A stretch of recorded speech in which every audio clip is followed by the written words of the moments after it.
Your contact with this information is no accident. Your search for truth and deeper meaning has led you here. But remember, the truth is not outside you. It comes from deep within you. There is more to this reality than you are being told. And we are all secretly asking ourselves the same questions. Who are we? Why are we here? And what is our destiny?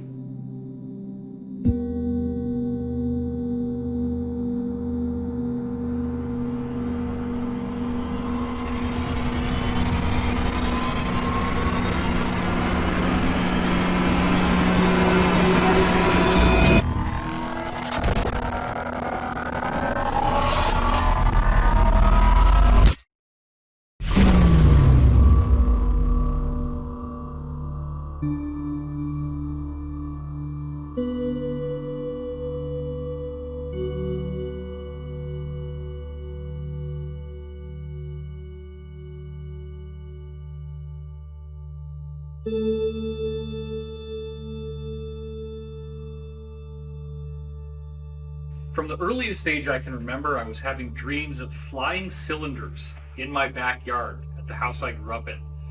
And these cylinders did not have wings, and they would sort of flutter in the air. Interestingly enough, I also had many meetings with an old man who seemed to be connected to these flying cylinders. And the old man had gray hair, a gray beard, he had a robe, he wore sandals. Now this man had such a connection to me that I actually would cry when I woke up from these dreams. In these dreams, he was telling me that a stupendous event was going to happen in humanity's future within my lifetime, that it would lead to some sort of evolutionary leap for us in what it means to be human. And he also told me that I would have a very key role to play in this awakening, and that I would be needing to learn as much about science as possible. And also he gave me a key interest in UFOs and ancient civilizations. I was taught to spend a lot of time looking into the stone monuments around the world. I felt that was very important, and I also wanted to understand what were these craft that he seemed to have emanated from. A very powerful event happened when I was 5 years old, where I woke up in the middle of the night and I was floating over my own body. Now, my body was alive. I was breathing in bed. I could see myself sleeping. But interestingly enough, my astral form, or ghost body as I was thinking of it back then, had the same pajamas on that I was wearing. So I'm literally looking down at myself, seeing myself sleep. I then floated down the hallway feet first, and I felt as if there were voices talking. I felt a very strong energetic presence. And then I stopped at my stairwell that I would go downstairs through. At that point, my body on its own turned 90 degrees and tilted up on an angle, and then I began to drift down the stairs. As I surged with fear, thinking, oh my God, I'm dying, the experience suddenly terminated, and I was not able to go farther. I've come to believe that most likely I did have more experience after that moment in the stairwell, but that I was spliced back in to my body without the memory being conscious. As I grew older, this out-of-body experience compelled me to try to get another chance. And so for 2 years, every night I prayed to get a chance to fly out of my body, meet the old man in person, quote unquote, instead of a dream. After 2 years, I said what was going on to my mother, and thankfully she was progressive enough to tell me, what you had happen to you is one of a series of things called extrasensory perception, or ESP. So literally, I'm a 7-year-old kid, and I go under the stairwell in the basement of the house, and sure enough, there's these paperback books, and one of them says ESP in big letters. And this was How to Make ESP Work For You by Harold Sherman. I began reading the book, and you have to remember that I'm in 2nd grade, and most kids are reading Clifford the Big Red Dog. And I did not understand a lot of the words, and I would have to use context, but I was able to get through it. And for me, reading people's minds, knowing what they were thinking, that was commonplace. I was very aware of what people were going to say before it came out of their mouth. I was very attentive to things like the eyes, to body language, to the ambiance, the nuance of a particular environment I was in. So all that stuff in my early childhood seems anomalous until you start talking to certain insiders, at which point you realize this all fits in with a greater mosaic, suggesting that, like many others on Earth, I'm not saying I'm unique here, there was extensive extraterrestrial contact that still to this day I have not been able to recover the memories of. Everyone in the UFO community is faced with a seemingly outrageous challenge to try to make sense out of the enormity of material that there is to study. How do you effectively navigate a course through an incredible body of material that encompasses many different ancient civilizations that have megalithic architecture, giant stones? How do you bring in the element of secret societies and the occult ceremonies that are taking place within these societies? What is the relationship between those secret societies and the governance of our modern world at the elite level? Is there a deep state? Is there some sort of supranational cult that is actually controlling the world? And then, how does this knowledge gel with the concept of a spontaneous quantum leap in human evolution that could be coming our way? A good starting point for this esoteric investigation is to rethink everything that we thought we knew about history.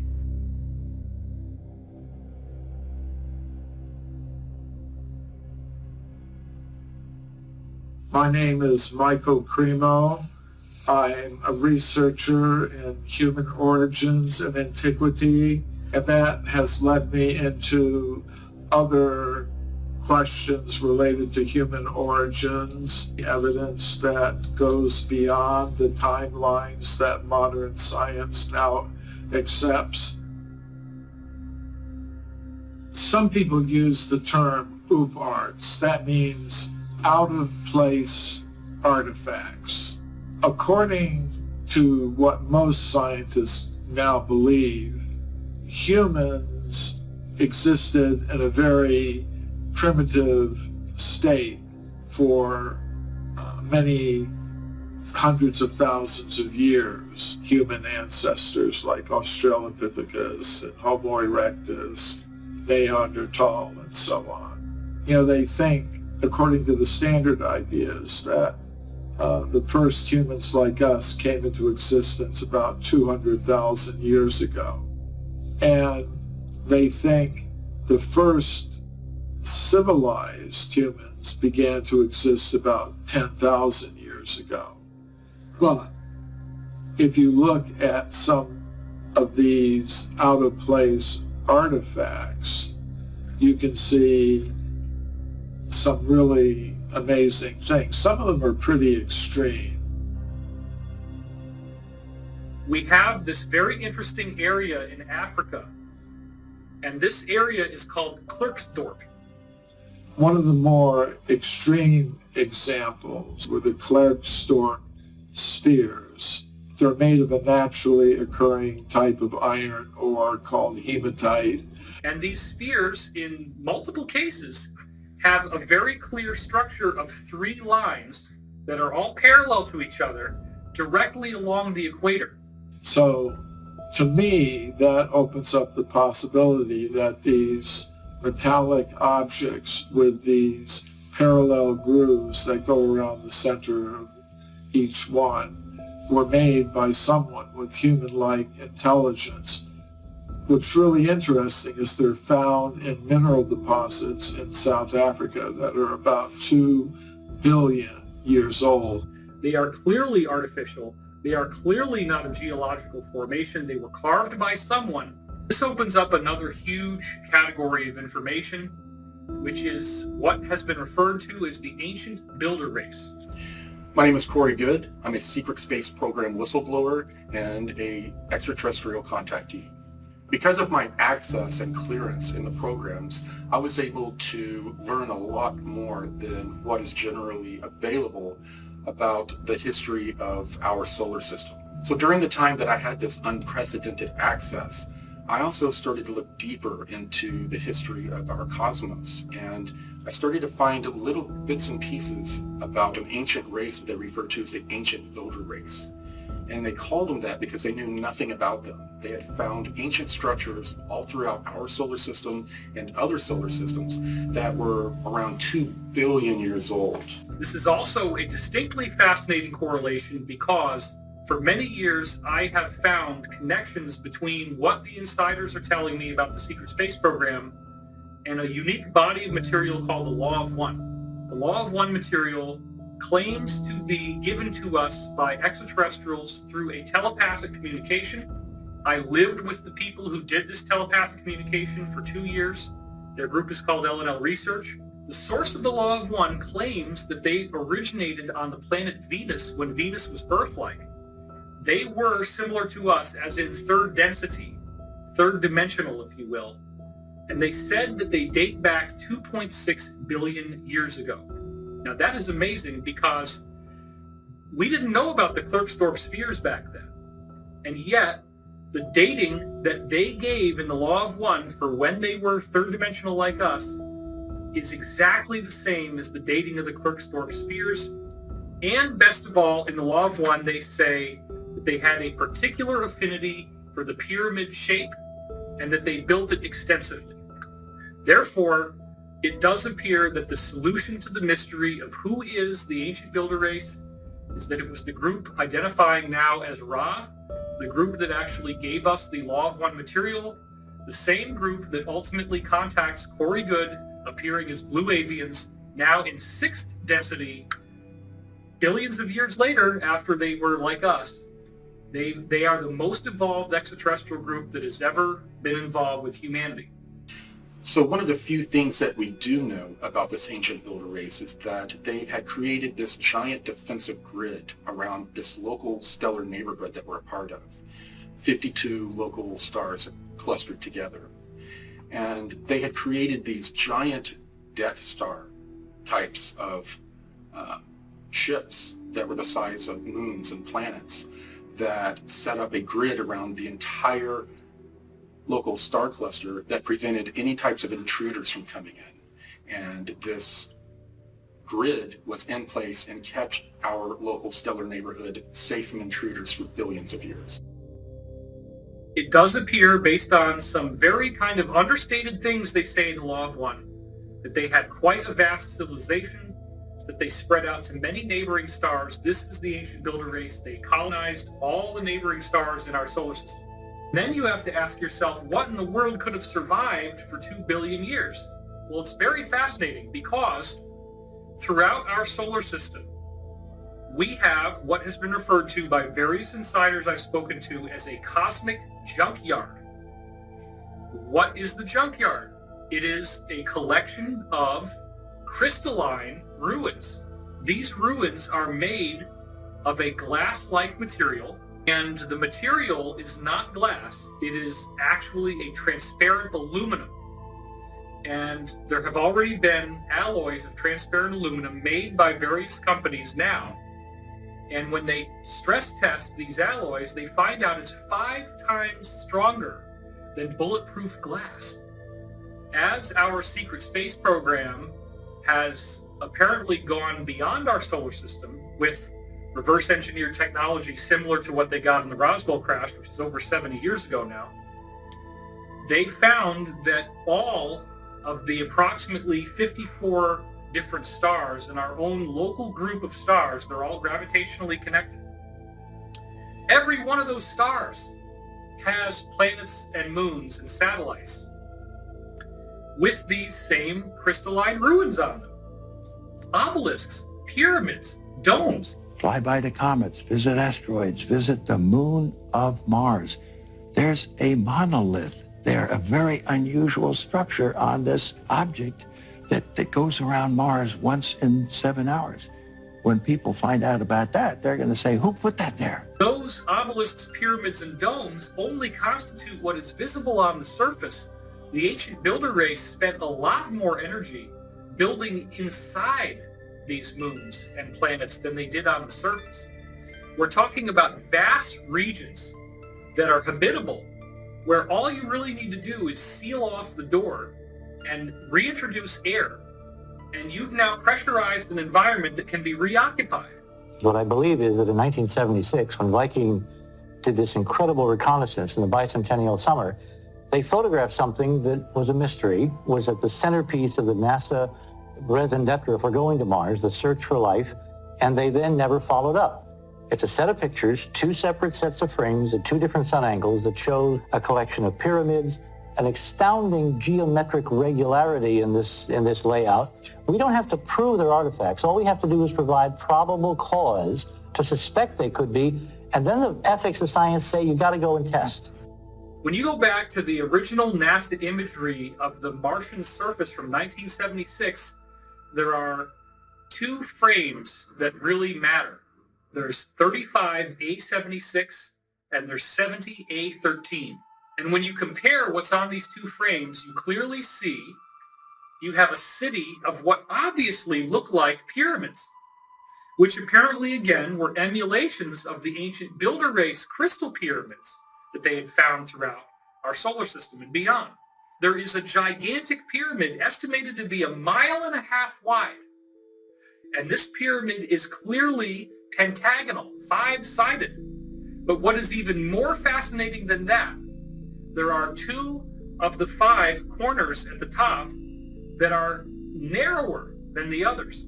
And when you actually look at the pyramid, it is the 5-star human pattern of the human body. You can superimpose the Vitruvian Man on top of what's called the D&M pyramid on Mars, and it precisely fits. What does that mean? That means the 5-sided pyramid on Mars is anthropomorphic. It is a human image. It is a pyramid built in a human image. So believe it or not, pyramids and obelisks have been found on the moon, on Mars, and on other moons and satellites throughout our solar system that are very damaged and very, very old, over 2 billion years old. This civilization that was on Mars was very aware of the ancient builder race, and that these ruins, as their civilization evolved, they discovered these ruins were very extensive. They're always made out of crystal, and there's all these different places you can go where you can go inside a moon and find an enormous city's worth of space. I'm Dr. Michael Sala. I'm the author of the Secret Space Program book series. I'm investigating ways to introduce information concerning classified technologies that have been suppressed from the general public for decades and are now going to be released, we think, in the very short future. Some of you might be asking, well, how could giant bases be built on the moon? Well, we know, according to a group of Japanese scientists that released a paper in 2017, that giant caverns have been discovered in the moon, and that one of these caverns is big enough to house the entire metropolitan region of Philadelphia within it. The people that were involved in this ancient builder race seem to have mysteriously disappeared, and the cultures that came after them worshipped them as gods. They would emulate their architecture. And the people that were on Mars, we call the progenitor race, they actually built their own structures that were very similar to what they found all throughout our solar system. We had Tiamat, which they say is basically a supermassive Earth. And we had Maldek, which was Mars, much smaller than Earth, but it was behaving as a moon around Tiamat. 2 different civilizations had developed, and they were very similar. The beings on Tiamat, they all had these elongated skulls that we've seen in various studies, but they were slightly different. The beings on Tiamat were slightly taller and had different shaped skulls. The beings on Maldek were slightly skinnier and smaller.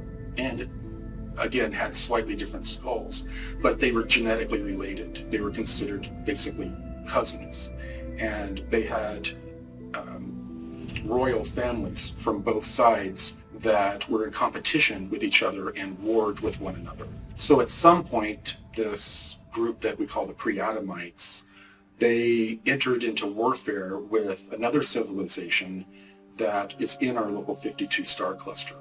And they developed this plan to harness the ancient builder race grid and to use it as a weapon against their enemies. And this grid, it works through what we call the cosmic web. Every star, every planet is connected with an electromagnetic filament. And that's how portal travel works. You travel through these electromagnetic filaments.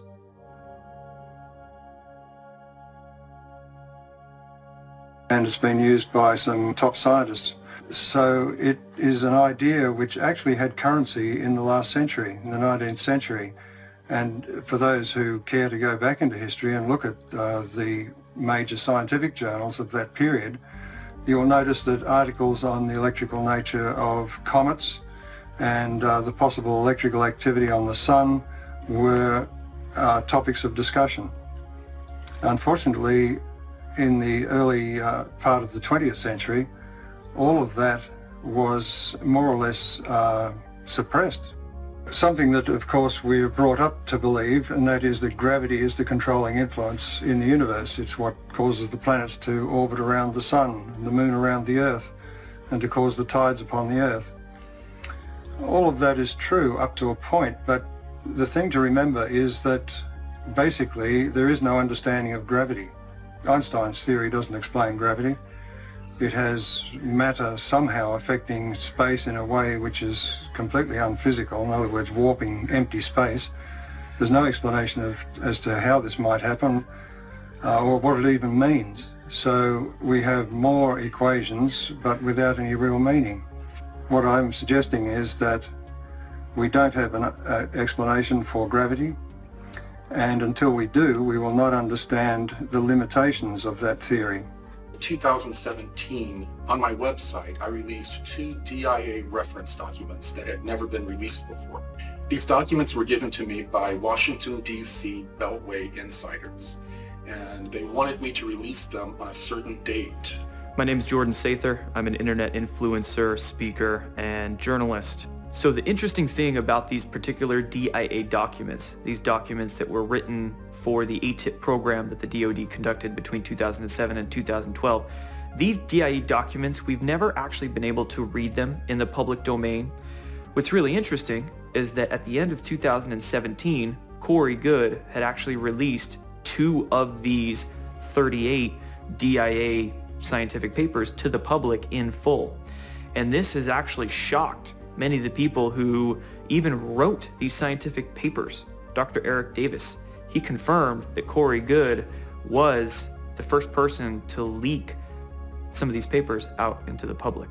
Corey Goode is unique because he's the first person that I know of that is both a contactee, someone who has had extensive contacts with extraterrestrial civilizations, while also being an insider of actually having worked in some of these compartmentalized programs. And what's even more significant about him is that he is trusted sufficiently by insiders to be given some of these documents, some of these Defense Intelligence Reference documents, to basically release to the general public to get people up to speed with the possibility of these kinds of advanced technologies existing. These DIA documents support the idea that wormhole travel is actually possible through the cosmic web. Using this same web is how the ancient builder race built this galactic protection grid around our local star cluster. In this case, the Pre-Adamites were trying to weaponize this natural system. And what they tried to do is use this feedback from this grid to cause the star of their enemies to go supernova and to then destroy the civilization. But they didn't time it right, the way that energy passes through this cosmic web, and they chose the exact wrong moment, and it caused our sun to super flare. And when it did, it destroyed Tiamat and ripped the atmosphere away from Mars and it then also affected the atmosphere of Earth, and all of the other planets, their trajectories changed in this event. The most important researcher supporting the exploded planet hypothesis is Dr. Thomas Van Flandern, and he was the head of the US Naval Observatory in Washington, D.C. And he came up with this theory that between the orbits of Mars and Jupiter, the present asteroid belt, there was once a super Earth, a very large planet that was in that orbital region. And he came up with a paper that actually explained how this planet existed at some point and how the asteroid belt is evidence of this planet's destruction through events that we could only speculate about. And Dr. Thomas Van Flandern supported this exploded planet hypothesis by studying the geology of Mars. And what he found was that half of Mars was basically 20 miles thicker than the other half. And that was evidence of it facing this exploding planet and receiving all the debris, and that this was also an explanation for why the atmosphere of Mars was suddenly evaporated hundreds of thousands of years ago. And I heard about it in secret programs that did much more research than Tom Van Flandern, where they called it codename Brilliant Pebbles. And one of the fascinating things when I first met Corey Goode was that he knew what the codename Brilliant Pebbles meant without me having to tell him. And I had already written it up, and I already had recordings of people telling me. That was one of many fascinating connections. So in the 1980s, scientists wanted to know what used to be where the asteroid belt is. They knew about Tiamat, but they didn't think there was enough debris there to actually corroborate that there was a planet there at one time.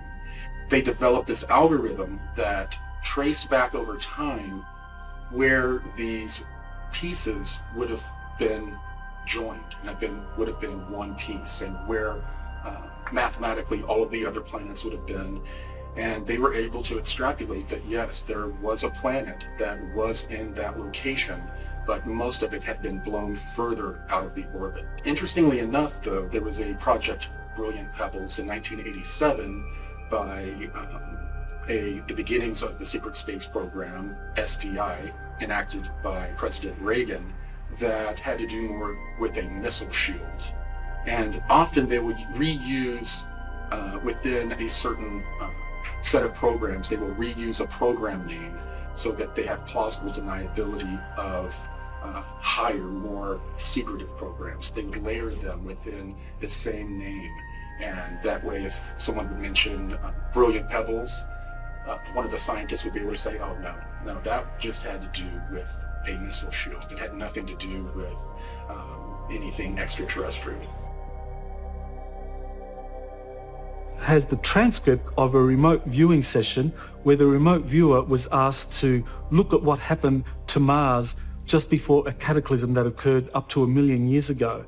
And Joseph McMoneagle was the remote viewer who looked at Mars at the time of it undergoing some kind of planetary catastrophe, probably associated with the exploding superplanet. What he saw was that these surviving Martians getting on these spacecraft, on these planetary arcs, and evacuating to another planet which had a very equatorial region with volcanoes and so forth. This is where the Martians evacuated to. So after the great destruction of Tiamat and Maldak was damaged beyond repairing itself, these pre-Adamites took the moon as a giant ship, a giant conveyance.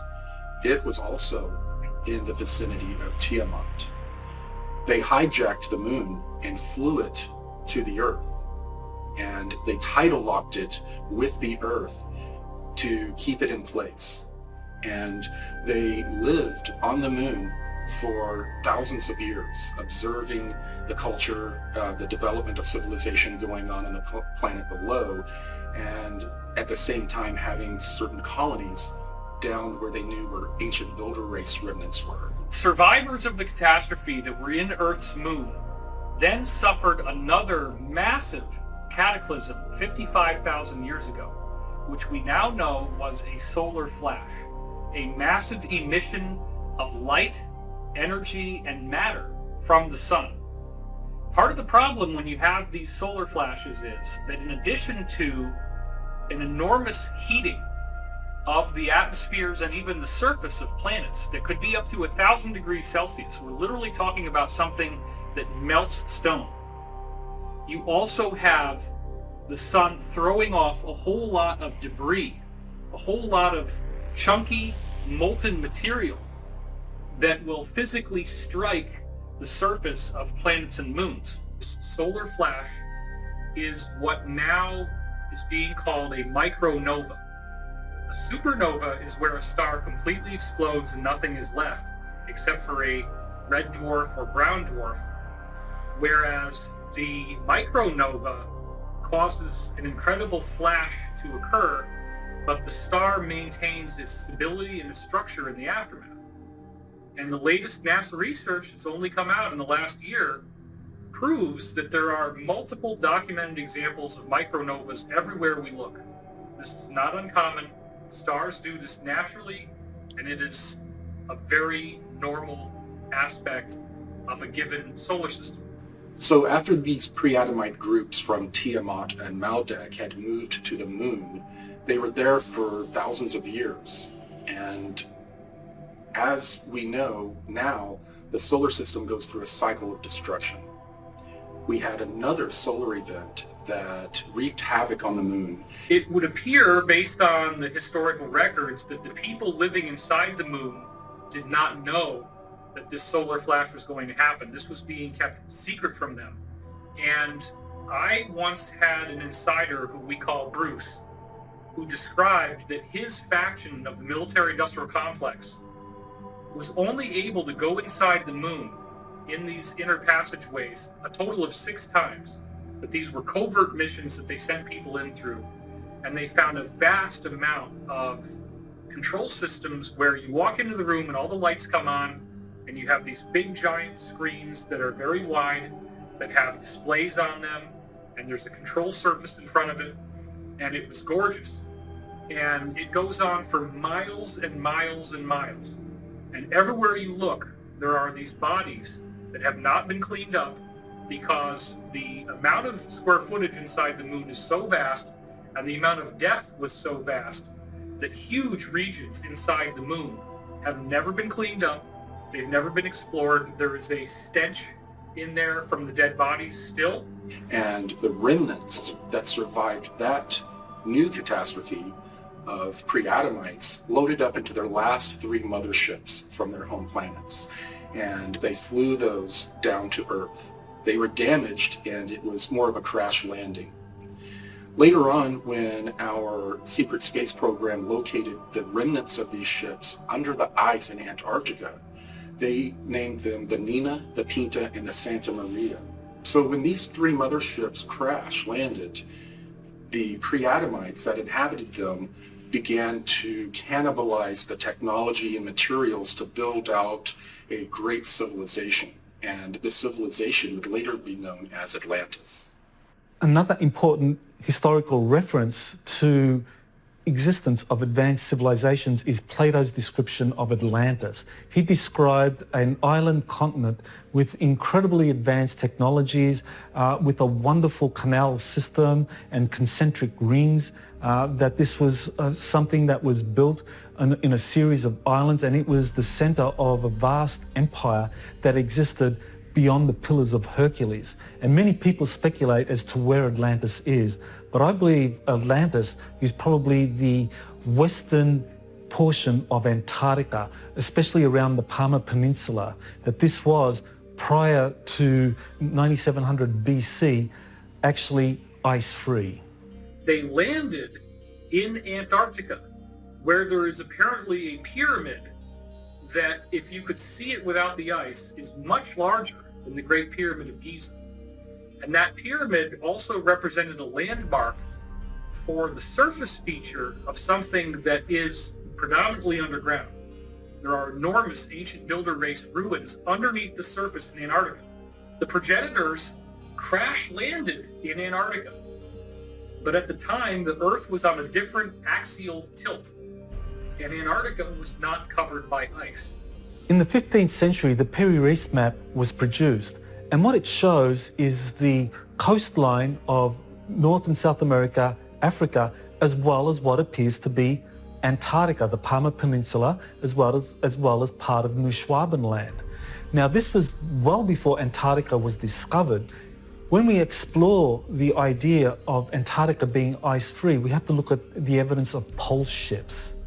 And the person who's most associated with theories of pole shifts is Charles Hapgood, who wrote a book called The Earth's Shifting Crust. And his book was supported by Albert Einstein, who wrote the foreword to it, and basically believed that Hapgood was correct in terms of his theory, how the pole shifts approximately 40 degrees from one age to another age. This pre-Adamite group, while their civilization was thriving on Tiamat and Maldek, they became very, very proficient geneticists. And they brought that with them to the Earth. And when they got to the Earth, they found inhabitants that were humanoid beings. They then started to play around with the genetics of these early humans and developed them into a number of different species, including hybrids with animals that they used as a slave force. So the people who crash landed in what we now call Antarctica began to introduce their DNA into genetic human stocks from Earth. And those people who were cloned out had elongated skulls.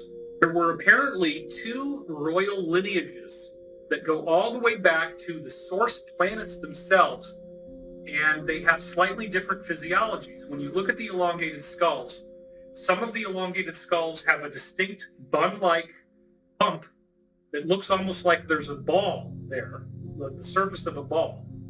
Other elongated skulls that you'll notice have a very smooth slope and do not have that bump. This apparently refers to the two major types of extraterrestrial lineages from this exploded planet. So the pre-Adamites thrived for thousands of years and became the Atlanteans. 11,800 years ago, our sun had another micronova, and this was one of the more severe micronovas. And as the ejecta from the micronova left the sun, it impacted the moon and also Earth. According to the maps Charles Hapgood supplied and ice core samples, two British researchers, Rand Flem-Ath and his wife Rose Flem-Ath, wrote a book called Atlantis Under the Ice. What that book shows is that West Antarctica, the Palmer Peninsula in particular, was actually 40 degrees north of its present location in the temperate zone. And that approximately 9700 BC, this is when this coincides with what Plato described as the time Atlantis collapsed into the ocean, that this is when the pole shift occurred. And so that coincided with that region of Antarctica moving down towards the South Pole and it being frozen over, and everything that was in that continent was flooded and flash frozen. And so according to the maps and the ice core samples, what we can see about Antarctica is that indeed West Antarctica has been ice-free for significant periods because the ice core samples only go back several thousand years at most. Whereas when we look at the ice core samples from East Antarctica, these are millions of years old. When the Earth shifted on its axis, it caused Antarctica to move from a lush tropical zone to a colder region.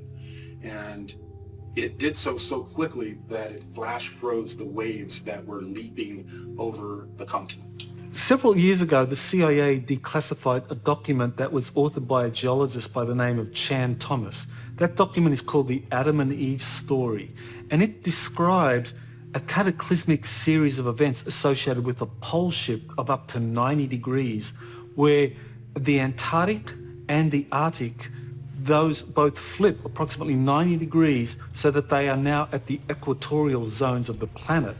With a rumble so low as to be inaudible, growing and fuming into a thunderous roar, the earthquake starts. Only it's not like any earthquake in recorded history. In California, the mountains shake like ferns in a breeze. The mighty Pacific rears back and piles up into a mountain of water 2 miles high and starts its race eastward.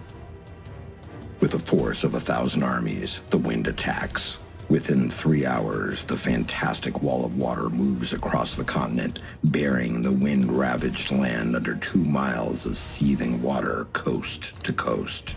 Central America suffers the same cannonade. South America finds the Andes not high enough to stop the cataclysmic violence pounded out by water in her berserk rage. In less than a day, Ecuador, Peru, Western Brazil are shaken madly by the devastating earthquake, burned by Mother Earth fire, buried under cubic miles of torrential Pacific seas, and then turned into a frozen hell. Everything freezes. Man, beast, plant, and mud are all rock hard in less than 4 hours. Europe cannot escape the onslaught.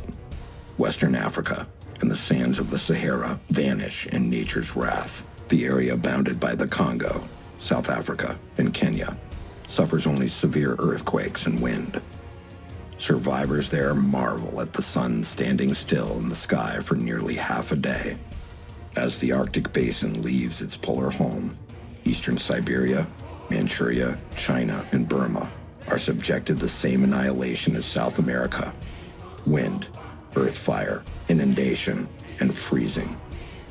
The Bay of Bengal Basin, just east of India, is now at the North Pole. The Pacific Ocean, just west of Peru, is at the South Pole. Australia is the new unexplored continent in the world's temperate zone, with only a few handfuls of survivors populating its vastness. The cataclysm has done its work well and drives the pitiful few who survive into a new Stone Age. Once more, the Earth has shifted its shelf, with the poles moving almost to the equator in a fraction of a day.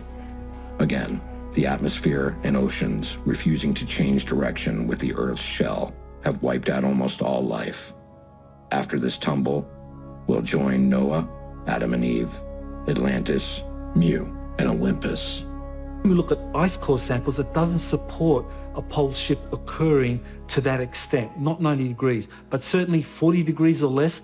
That's what the ice core samples support.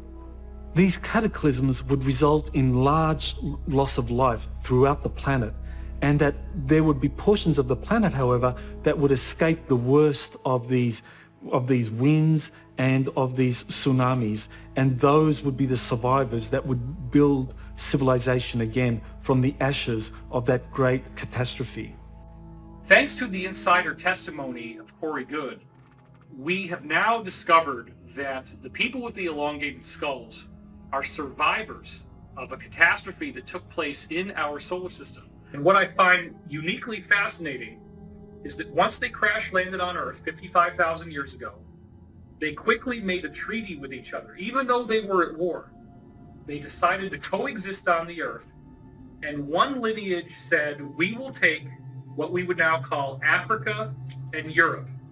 The other lineage said, we will take South America, North America, and the eastern half of Asia.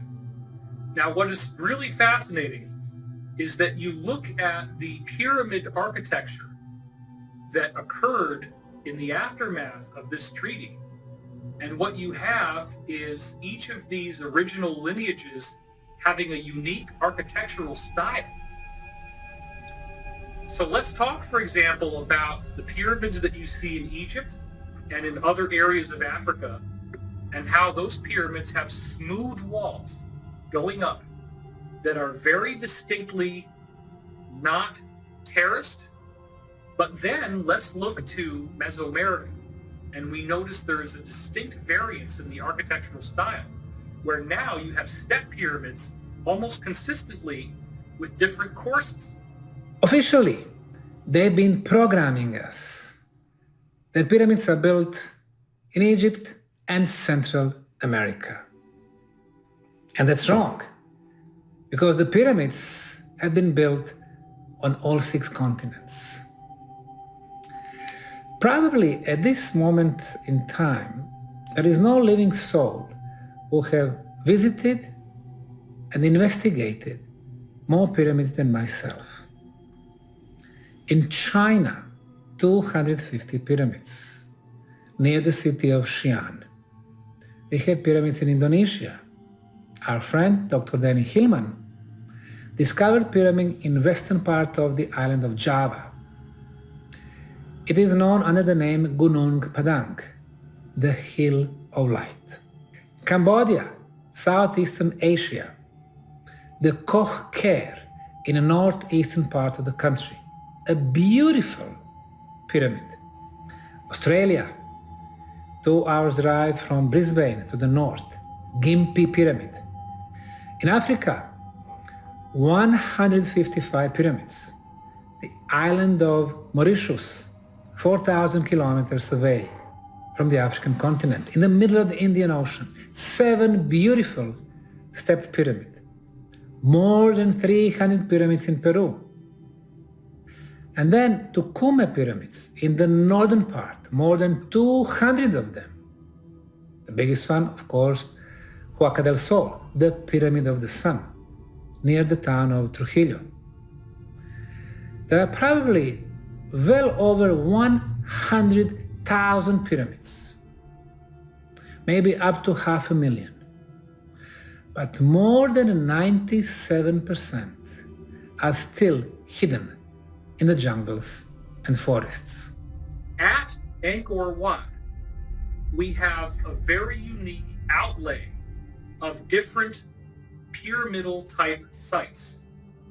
And according to the work of Graham Hancock, those different architectural sites, although they appear to be randomly positioned, actually align with the constellation Draco. And what's best of all is that there is a drift in the Earth's axis called the precession of the equinoxes, and the alignment of where the landforms in Angkor Wat line up with the position of this Draco constellation. It only works if you go back 12,500 years ago, which is precisely the same as the alignment that everybody's familiar with of the pyramids of Giza with the stars in the belt of the constellation of Orion. Another thing I want to point out that is very fascinating about Angkor Wat is that you look at some of the temples in that area, and I want to specifically focus on one called Bak Se Cham Krong. Oh my God. It looks exactly like the step pyramids in Mesoamerica. As you look at this overlay, notice the perfection of how the two fit together. This is not a different society. This is a unified society, but wait a minute. We've got Mesoamerica and we've got Cambodia, separated by the vastness of the Pacific Ocean, and yet they are using the same architecture. The elongated skull physiology has been found all over the planet. We see it in Boskop, South Africa. We see the same type of remains being dug up in a dig in Siberia in a town called Omsk. We also see reports that the Mongolians, the Huns, as they were conquering and going west, had these strange skull features as well. We actually see these skulls in the tombs of the elite in Europe. And then, interestingly enough, you have a different strain in the Americas. I find it interesting that we have this evidence hidden out in the open, and we see the elongated skulls worldwide, but we don't ask the deeper questions. And this becomes a very important element of how the modern-day Illuminati or Deep State or Cabal actually believes that they are the remnant of these people with elongated skulls. The Deep State consists of the Rothschilds, the British royal family, the Vatican, and the Chabad cult, which many Jews do not consider to be Jewish. They consider it to be a Khazarian criminal organization. The secret societies are higher than the countries in terms of the loyalties of their membership. Whether it began with with stellar civilizations, I've met someone who purports to be from a stellar civilization, and I've been informed they don't like the term extraterrestrial. They prefer stellar civilization.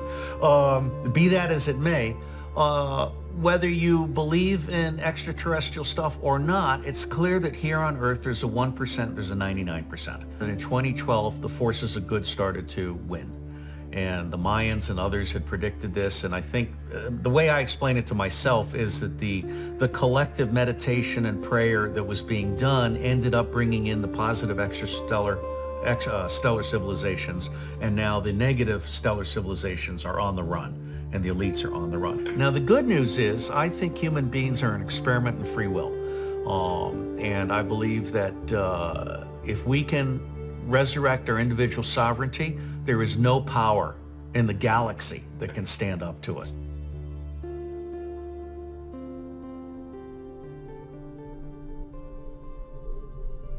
Now, as I got older, there's another series of high strangeness events that took place, that I was very often having high fevers.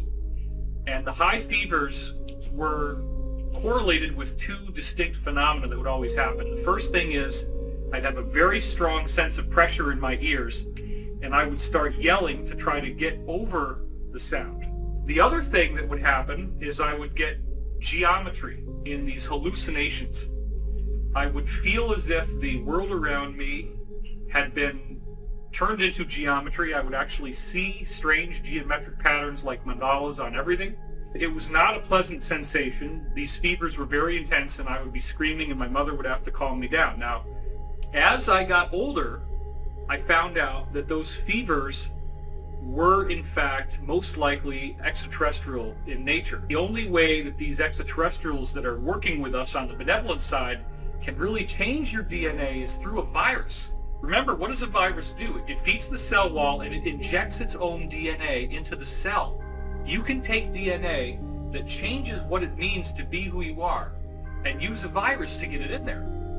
I've now had dreams in which I remember having benevolent, human-looking, ordinary human-looking people like the old man in the robes coming into my space, landing in this bus-shaped craft in my yard, bringing me on board, and actually giving me these injections of these viruses so that my DNA could change.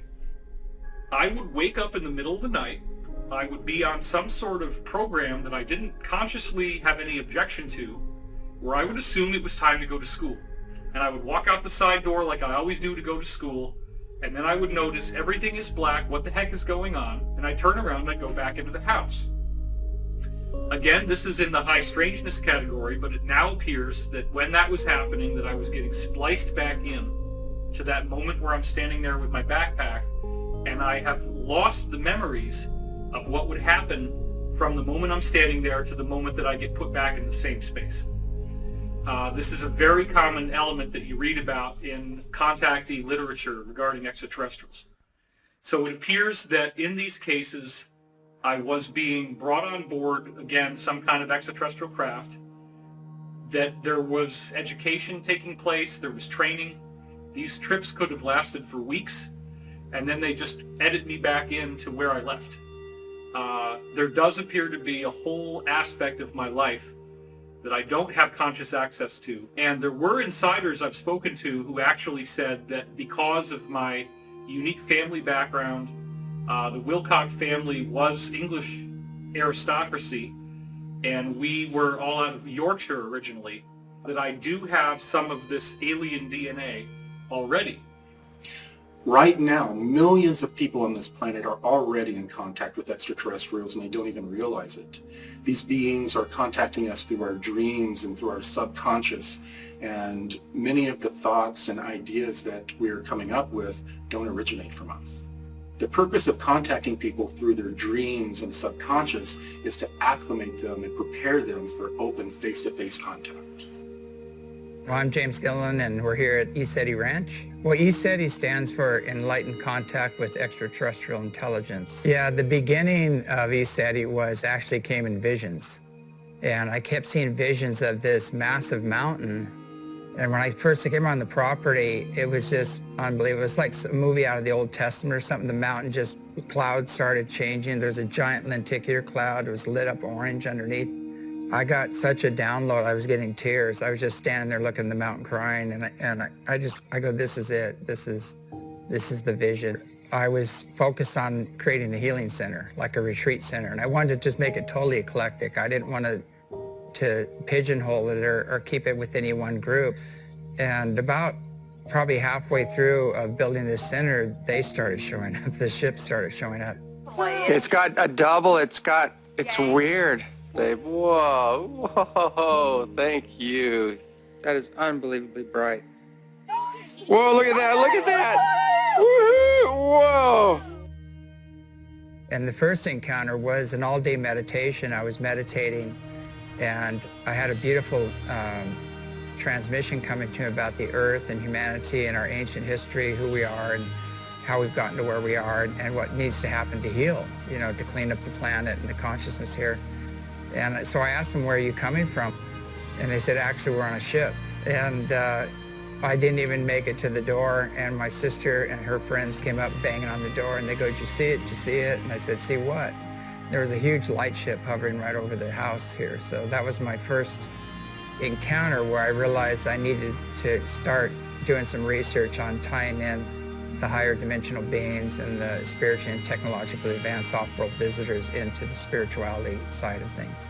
When you go within and start expanding in consciousness, we find out we're not just a body and a personality, we're a spirit and a soul, and that's a multidimensional aspect of ourselves. And so as you expand in awareness, you start taking in these other dimensions, and contact is a natural occurrence when that happens. My name is Barry Littleton. I do stock trading, level 2 options, and I also am involved in social services. In the UFO field, I'm kind of just stepping forward. It started off with childhood experiences, so that's one of the things, but then I went into what I call adult onset experiences, which included missing time. So we're looking almost 20 hours of my life was missing behind being upon board these ships. When I talk about it now, it sounds very uniform, but it took a lifetime to put the pieces together. Instead, I was more into hiding it to a degree and trying to just be normal and whatever it took to kind of try to blend in instead of talk about these experiences, anything like what I'm doing now. I always heard it as termed as demonic and dealing with demons, and that labels somebody as demons and crazy and puts the most negative connotation on it possible. So that's one problem I think there is there, and that's a real way to block people from talking about this and ever coming forward. These beings, they never would give me any revelations about the future, but they only gave me information concerning the earth and always the technologies, and there was a lot of love energy that came off them. Enough to where being in the presence of a non-human, it would somewhat chill you out because it's not just a normal thing, and there's a great risk of panic there, but the type of vibration coming off them, coming off their biofields, was very calming. It started off with a being that was insectoid, and when he would come and interact with me in my daily life, he was doing something with the optic nerves, I'm sure of that, to make him appear even more human. But when I saw him on board craft, he was definitely insectoid and ancient. Smaller, okay? That'd be the first being that stepped forward to me. There was another one step forward that was Mana, but it looks like Earth's brain coral is the way this being's head looked, okay? And taller, but very peaceful and also very scientific to a degree. I've also seen small blue beings that claim to be from Andromeda, maybe about 2.5 feet tall, I would say. And those are some. And then there's the other portion that I had a hard time dealing with because there's no frame of reference for this, is that beings that are on board these crafts that are non-corporeal, non-physical, they have different containers for their consciousness, like plasma or light configurations. The inside of the crafts themselves that I've seen look like type of a fungus, a type of a hard mushroom that's slightly different. So that told me that these craft are actually organic. If we're going to become a type 1 civilization, we need to start just not incorporating the spiritual, but also the organic components into our space travel, definitely. I believe what is happening on the planet right now is a shift in consciousness. And meaning not, I've heard it called other things such as ascension, we're going to go to another dimension. I've heard all these things, but I think in reality, it's a shift of consciousness. Because at least in my opinion, 85 to 90% of our population has had extreme contact, but they can't remember it. They're unaware of it due to the fact our perception is so molded. Internet has helped with starting communication amongst what I call melanin-dominant contactees, experiencers. And like I said, it was the indoctrination of religion that kind of stopped that to a degree. But right now, I think that the fact that certain people are coming forward and taking it through darts, a few darts, is making it more accessible to others and others more comfortable about it. I believe they are reaching out because they're wanting right now to help us with this shift in consciousness. And what has been shown to me is humanity does have a type of free will, but we're not going to be allowed to destroy the earth anymore. Yeah, my name is Robert Salas. I'm had experience in the 60s at Malmstrom Air Force Base as a missile launch officer. When this incident happened, right afterwards, we were ordered to sign a non-disclosure statement, and that had very strict penalties if we broke that. The incident was classified. However, since it had been a long period of time, they were going to declassify what I'll call the Echo flight shutdown of 10 missiles. The Echo flight incident happened March 16th, 1967. Ours happened 8 days later, March 24th, 67. In addition to that, there have been many other incidents involving UFOs at nuclear missile sites. It happened again at Minot in 1968. It happened at Whiteman Air Force Base, right, and other bases, similar incidents.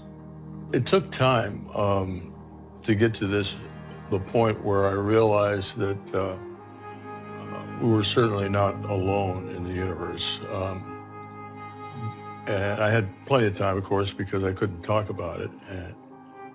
But eventually I did get to that point, and it was a kind of awakening that what we were doing on Earth here, building up nuclear stockpiles, having the ability to completely destroy every living thing on the planet, was not acceptable, not only to us, but to others in the cosmos.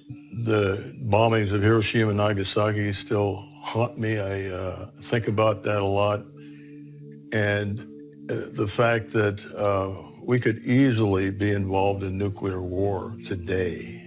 We've done it with Chernobyl, we've done it with Fukushima. That's immoral. It's immoral to the whole human race. We can't just adopt the morals or ethics of one particular country or group of people. We're talking about humanity as a whole and how we fit into the cosmos. You know, we are, it should be obvious to everyone by now that we are not alone. And it's ridiculous to think that we are. And the entities have spoken. They have said, you should not have nuclear weapons. My name's Peter Maxwell Slattery, and I'm from Australia, and I'm a lifelong experiencer with probably the largest catalogue of UFOs, paranormal activity captured on camera and video in the world. There's so many different types of crafts that I've filmed, whether they look like they're plasma, they're morphing, changing shape, these egg-shaped type crafts, pearls, and that's, you know, we look at the translated word of Buddha, they talk about pearls in the sky that brought the gods down to earth to visit man. I've always been an experiencer since a young age. It started off with telepathy. Not long after that, I started to see grey aliens, but they were white. I didn't know if they were alien, you know, angels, demons. I just didn't know what it was. My journey with coming out about my experiences was the hardest thing I have and ever will do, in my opinion. I've been shot at. I've had death threats. I get hate mail almost on a daily basis. And I didn't ask to go on the news or to talk about this. I had the news come to me and ask me if they could use my footage, and I just wanted to know what the hell was going on. I went and got brain scans, I went and talked to people. I thought I was literally going insane. A lot of us do think about suicide.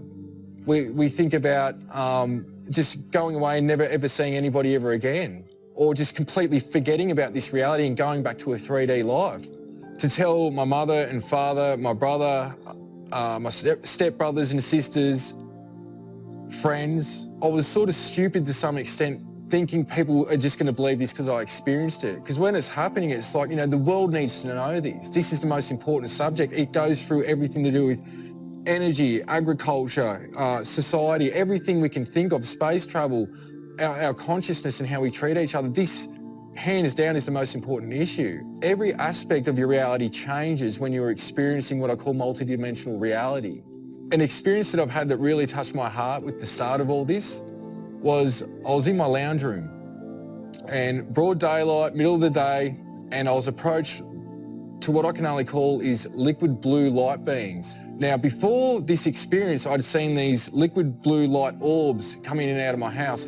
I didn't know what it was, but one day they appeared as 7 foot tall light beings. They were all male, they were all female, and the information exchange from that experience, it didn't last too long, but there was like, it's almost like somebody stuck a USB stick in your consciousness and all this data, imagery, information of a wide range of scope on different aspects of not just humanity, but who we are, where we come from. All this data just came flooding in. But the information from this being was relating to who I am, that I need to wake up and remember who I really am. It comes down to something that I call Operation Starseed. And why I say starseeds, not just are we from the stars, we are from Source, an overall collective. They showed me the makeup of this reality. I've shown other universes, and each universe we could call Source or God, and it had its own planes and dimensions that created another super intelligence. These universes were cell of a bigger intelligence. And so from that understanding and that experience, they were showing me that we've come down the planes and dimensions, the strongest souls right now, to help uplift the consciousness evolution here. We're here for conscious evolution to help humanity help themselves. So what we have on Earth is a wide variety of different extraterrestrial races that cherry-picked DNA from all over the galaxy. Let's look at this particular population, let's look at this particular population, all of which are fundamentally human. That's a common element of everybody in the galaxy. But this particular race has a unique spiritual sense, and this particular race has telekinesis. This particular race is very telepathic. Can we identify the gene that made them have telekinesis or telepathy or made them uniquely resilient? And can we chop that out and then make our own designer humans that have the best of everything? Over 60 of these genetic farmer race groups came together and formed a super federation. And this super federation was formed to help them manage this great experiment that was made up of 22 different genetic experiments on human beings on this planet. Some of the examples of how they would make these genetic changes is that they would use viruses as delivery systems. They would make changes to certain genetic markers or genome in this virus and use the virus as a delivery system. And not only did the virus deliver the genetic changes to the civilizations they were working on, but they also were used to call off the weaker genetics and allow the experiment to thrive. These genetic programs were developed to boost or enhance the natural evolution or ascension of the beings on the planet. And what they would do is they would take a genetic approach where they would tinker with our genetics, and instead of allowing eons of time for genetic changes to occur, they would cause them almost instantaneously. So on our planet, we have all of these different genetic experiments that are in some cases competing with each other. To prevent these experiments from mixing with each other or wiping each other out, they began to develop social norms and different ways for these cultures to self-police and protect their own genetic experiment from being interfered with. So as they're helping us evolve genetically, they're also helping us evolve on a consciousness level. They bring us various belief systems, religions. They instill social norms in us that help us self-police ourselves and manicure our consciousness along with our genetics to develop them in tandem. Even today, these experiments are compartmentalized through religion, language, geographic location, and culture. And there's also a cosmic component. The goal is that eventually the civilization that they're experimenting on and working on become self-guiding. They get to a point to where they control their own genetics and their own consciousness development, as well as join this super federation in going out to other planets and assisting those civilizations in the same process. Now that we've developed to a point of traveling the cosmos ourselves, we've gotten to a point to where we're self-managing ourselves, and this super federation is being disbanded, and we're taking over our own genetic and spiritual development. As a result of all of this, the infrastructure that has been built out secretly in our solar system will now be handed over to the rest of humanity.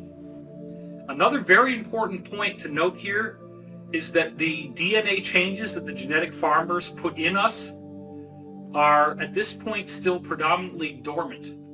They are, if you will, locked up in the 95+% of our DNA that appears to be not normally used, that our scientists call junk DNA. We only use about 5 to 10% of our DNA for building our body. They call these coding DNA sequences, meaning that they code proteins to make our physical body with.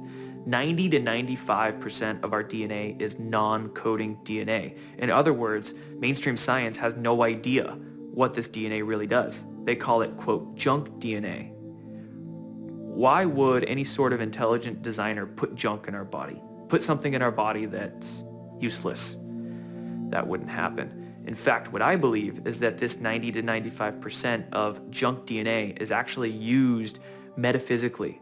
It's used for our consciousness in ways that we just don't really understand yet. My name is John D'Souza. I was an FBI special agent for 25 years.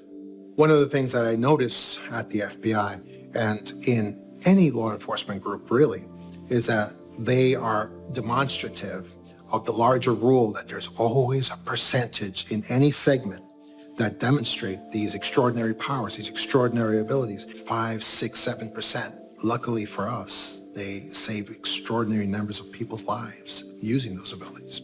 I think what sets these people, this segment of the population, what sets them apart from everyone else is that they have some kind of marker that designates them as having parts of their DNA activated that the majority of the population doesn't have.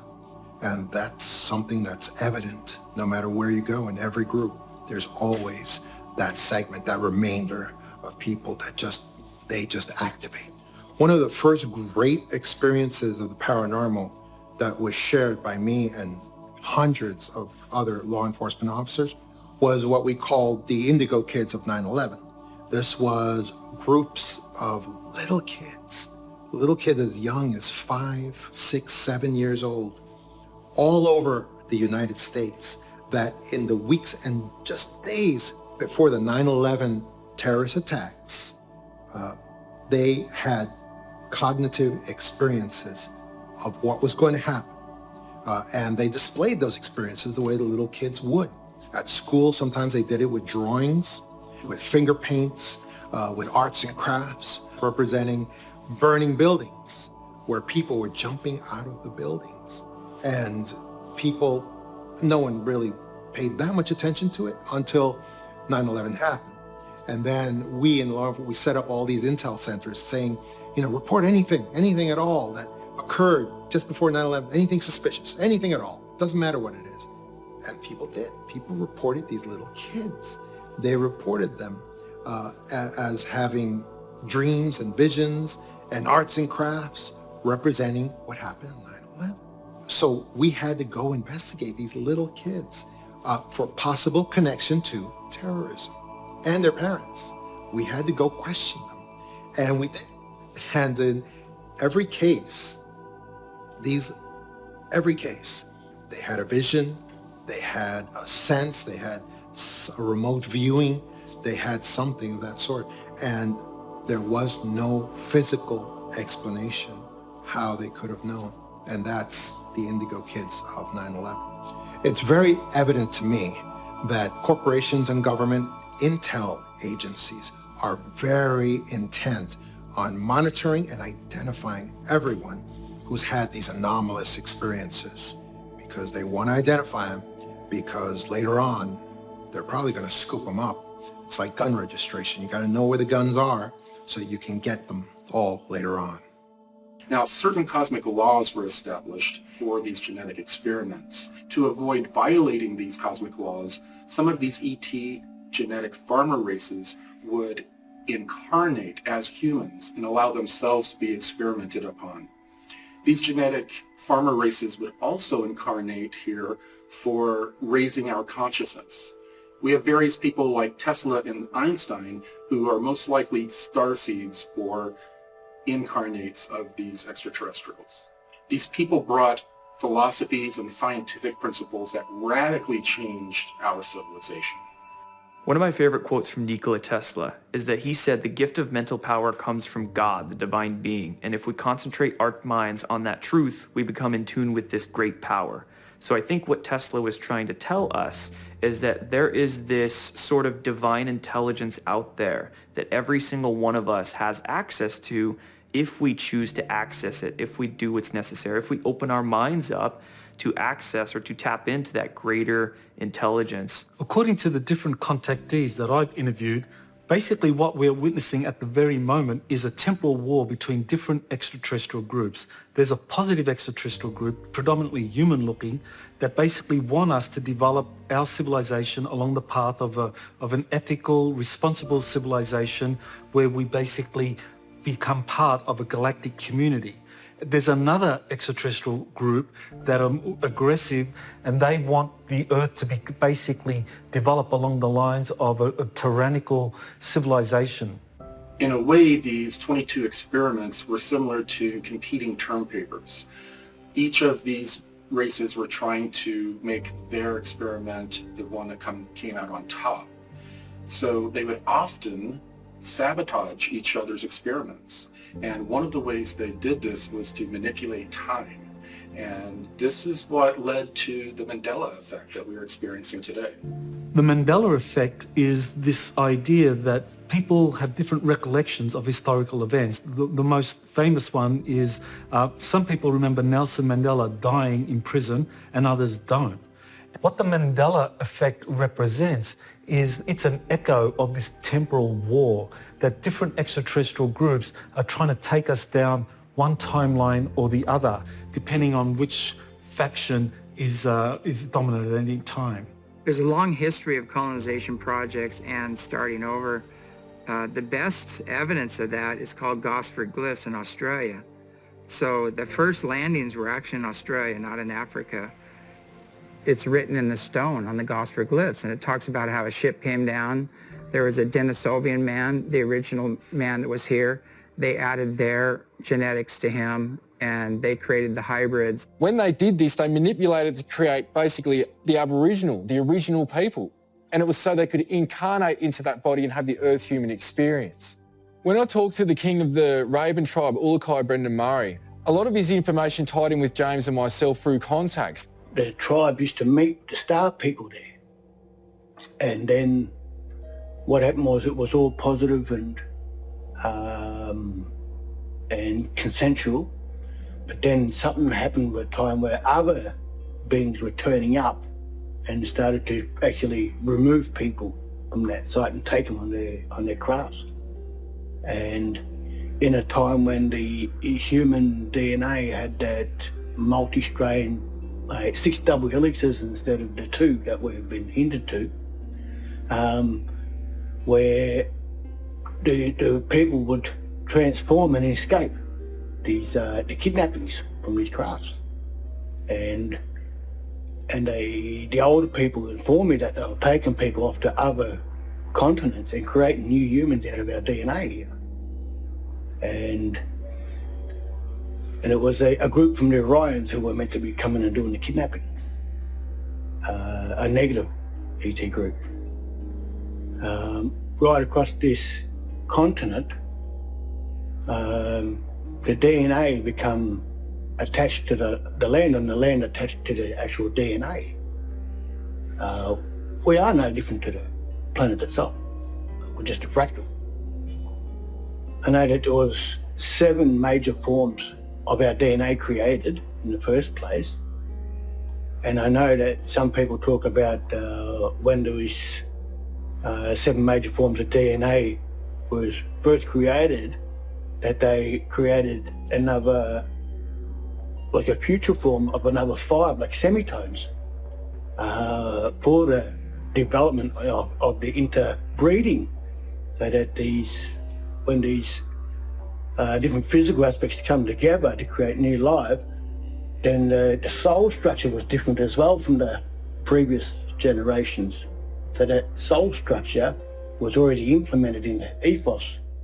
So it's like music, there's 7 major tones, 5 semitones, which makes 12.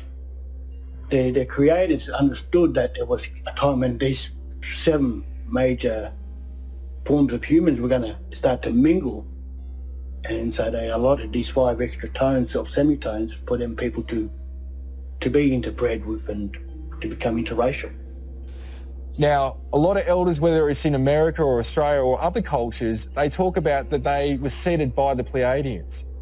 We also have a lot of rock paintings and cave art depicting what we call the Wandjina, the sky beings. My name is Clifford Mahudi. I'm a Zuni Pueblo Indian, and I have been working to get a lot of information among the indigenous groups, especially the North American Indians and our neighbors to the south, our brothers and sisters, the Mesoamerican Indian people.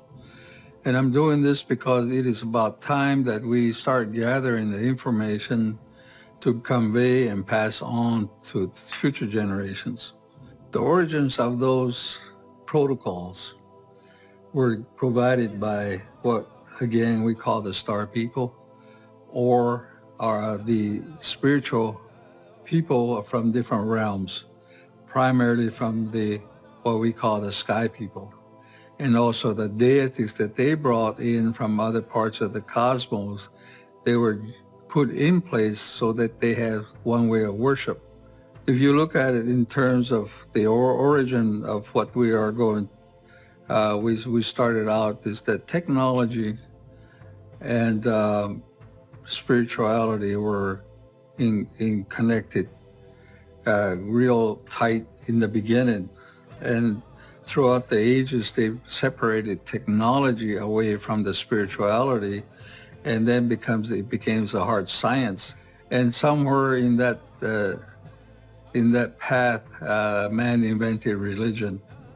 Religion was primarily for 3 basic reasons. First of all, it was fear, and of course the other one was control, and the third one was greed.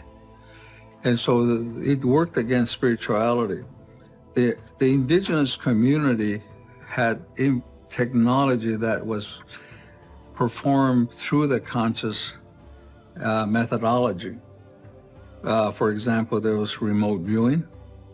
I'm John Vivanco, and I've been in remote viewing for over 20 years. I was working in a civilian think tank. We were civilian operation, yet we were utilized by some of those in government. And usually the stuff in government was bizarre things. It was never normal type stuff. There's one case that we've really dug into, and that's the case of J.C. Brown.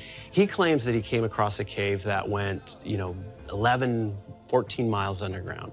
And he came across what he called the village, eventually he called the village, which was these cutout rooms. In these rooms, he found giant mummies that were up to 12 feet tall. We decided to take this case, see if we can find out first if it's real. What's going on here? Digging into these giants, we went further, right? So we also go and we identify the location where we can find them, the whole 9 yards. But as far as the giants are concerned, these are from an ancient civilization. These beings have been on Earth for a very long time. When we looked at where they originally came from, it was a seeding on one side, like humans, for instance, and then alien intervention, where they had genetically manipulated this species to be the way they are. And what happened with them was that there was a major cataclysm. This is probably around the time of the flood, so they were still around. And a major cataclysm occurred, especially up in the flooding up in the Pacific Northwest that wiped them out. And this cave system that these guys went to, these giants went to, was them trying to escape and get out of the way of this cataclysm. Now you had humans who survived this cataclysm. Whenever the Earth would have a catastrophic episode, these genetic farmer races would take the civilizations they were experimenting on underground to protect their experiments. You've got petroglyphs up in the Lava Beds National Monument in Northern California who they're describing the cataclysm. They're describing something that happened with the sun that destroyed a huge part of the Earth. And so these giants were wiped out in part by that and in part by, well, Native Americans. I mean, they hunted them down and they killed them. And I don't know how intelligent the giants were. We don't get them as being extremely intelligent. We get Native Americans, Native Indians, humans, this new version of humans as being extremely intelligent compared to them and able to just eradicate them because these giants would end up eating them. They would capture them and eat them. We looked at the reality of his find, and then we also looked at what he was doing at the moment he claims that he found it. And those two things lined up. So we're getting giant mummies. We're getting weaponry. We're getting strange symbols on copper plates. Everything that he claimed that he found, we saw in our remote viewing data. This copper scrolls are 20,000 years old. They've been dated. And it took me 42 years to decipher even 15%, maybe less than that. And why are they hard to decipher? Because they're in a different language. They're in a vibrational language that you read it with a wet finger, and you're taught that chant, and you chant it over and over and over until that almost like Braille. When you go over it, you feel a slight tingle on your fingers. And you keep translating that in a picture forms in your, it's not even in your mind, outside your mind. So when I run my hands over, there's a probably 4,000, 5,000 flips, I would call them. They're triangles, and they have different symbolism on it. So you touch the symbolism, it brings you into the library. And the Copper Scrolls gives us instructions on technology, history, timelines, inverted timelines, different math to calculate those timelines. They explain about different physics, about 140 different ways of doing math. The Copper Scrolls, we don't think they're from here. The Copper Scrolls has been mentioned through the Bible, through a lot of the ancient texts. The Mormons have part of the Copper Scrolls, the Catholic faith has it, the government has some of it, and there's other organizations that have parts of it. And there's still some of the Copper Scrolls that's still buried that we know where they are. The Copper Scrolls gives us very specific instructions how to make a spiritual machine so you can actually hear spirit. And you can talk to spirit, and the spirit will talk back with nothing, just the human people. No machinery, nothing else, no cell phones, no prayers, no dancing, no channeling. It's with community. That's what I'm doing here. Some of our native indigenous civilizations that mysteriously disappeared, such as the Olmec, were actually extraterrestrial civilizations. So over eons of time, when in other star systems they went through similar catastrophic cycles, these genetic farmer races had brought them as refugees to our planet, and they would live on our planet for up to thousands of years while their system repaired. And then afterwards, they were removed and returned to their own star systems. So it turns out the Earth is a cosmic refugee camp.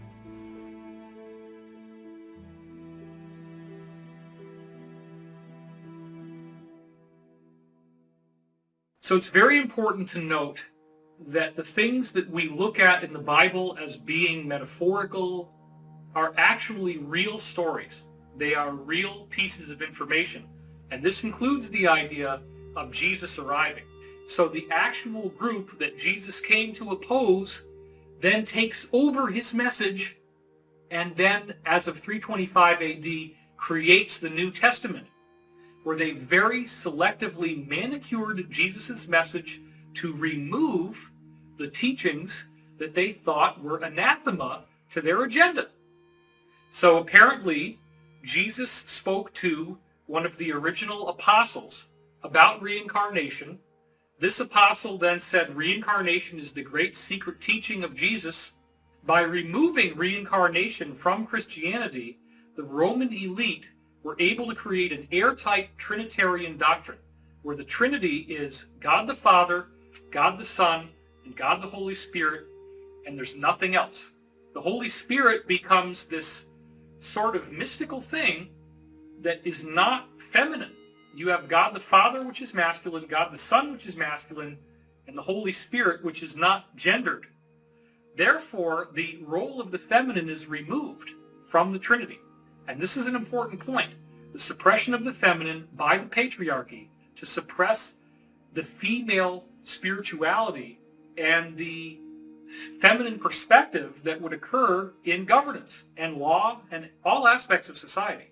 And one of the huge parts of awakening is, really understanding, feminine energy.